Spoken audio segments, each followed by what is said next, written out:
Welcome to today's episode of AudioBoards. In this episode, we'll be discussing primary sclerosing cholangitis, or PSC, a chronic liver disease that affects the bile ducts. We'll go over its causes, clinical presentation, complications, diagnostic approaches, and treatment options. To begin with, primary sclerosing cholangitis is a progressive liver disease that results in inflammation and fibrosis of the bile ducts. This inflammation is believed to be driven by an abnormal immune response to endotoxins from the intestine. As the disease progresses, it causes strictures or narrowing in the bile ducts, which can lead to significant liver damage over time. While it can affect both men and women, it's most commonly diagnosed in males between the ages of 20 and 50. What's particularly notable is its strong association with inflammatory bowel disease, particularly ulcerative colitis. Lifestyle factors, such as smoking and coffee consumption, have been shown to reduce the risk of developing PSC in patients with IBD, and there is some evidence that statins may improve outcomes. Now let's discuss how PSC presents clinically. The disease typically manifests with obstructive jaundice. Patients may also experience fatigue, pruritus, loss of appetite, and indigestion. Interestingly, some patients are diagnosed during the presymptomatic phase, when the routine blood tests show elevated alkaline phosphatase levels, or during the subclinical phase, when imaging like MRCP shows abnormal findings in the bile ducts, even though liver enzyme levels may still be normal. Diagnosis typically involves MRCP, which provides detailed images of the bile ducts, and it can reveal characteristic segmental fibrosis and saccular dilatations between strictures. A liver biopsy is not always necessary, especially when cholangiographic findings are typical, but it may be performed to assess the degree of liver damage, often described as periductal fibrosis or onion skinning. This information can help in staging the disease and assessing liver stiffness, which can also be measured with elastography. However, PSC must be differentiated from other cholangiopathies, such as primary biliary cirrhosis, cystic fibrosis, eosinophilic cholangitis, and AIDS cholangiopathy, among others. Moving on to complications, it can lead to cholestasis and cause malabsorption of fat-soluble vitamins, leading to deficiencies in vitamins A, D, E, and K. Patients are at a greater risk for developing esophageal varices. Now, one of the most concerning aspects is the risk of developing cholangiocarcinoma, or bile duct cancer. Patients are at increased risk for this malignancy, and surveillance is key.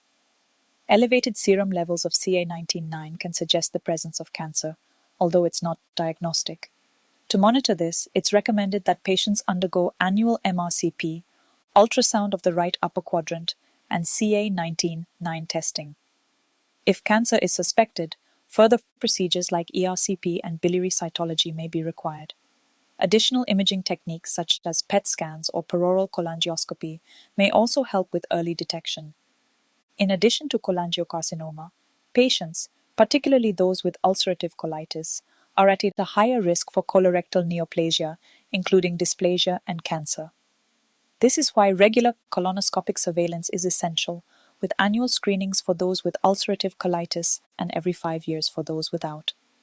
Turning now to treatment options, management focuses on symptom relief and preventing complications. For instance, acute bacterial cholangitis can be treated with antibiotics like ciprofloxacin. Ursodeoxycholic acid, while sometimes prescribed, may help improve liver biochemical test results, but does not alter the disease's progression.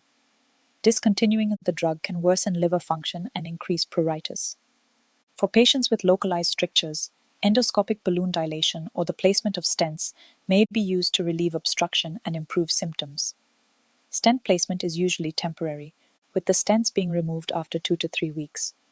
Cholecystectomy is indicated for patients who have a gallbladder polyp greater than 8 mm in diameter.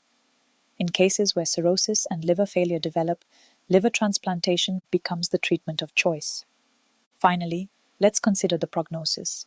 Some factors can worsen the outlook for these patients, such as older age, hepatosplenomegaly, higher bilirubin and AST levels, and a history of variceal bleeding. If portal hypertension or cirrhosis is present, the prognosis is poorer. In these cases, liver transplantation may be necessary. After a transplant, there is also a risk of disease recurrence and complications like non-anastomotic biliary strictures. For those who are not candidates for transplantation, palliative care is essential to manage symptoms and improve quality of life. That's all for today's episode. Thanks for listening to AudioBoards. Stay tuned for more educational content in our next episode. The views and opinions expressed on the AudioBoards podcast do not necessarily reflect those of our employers. This podcast is for educational purposes only and should not be used to diagnose or treat any medical conditions. It is not a substitute for professional medical advice. Always consult a qualified, board-certified healthcare provider for any medical concerns.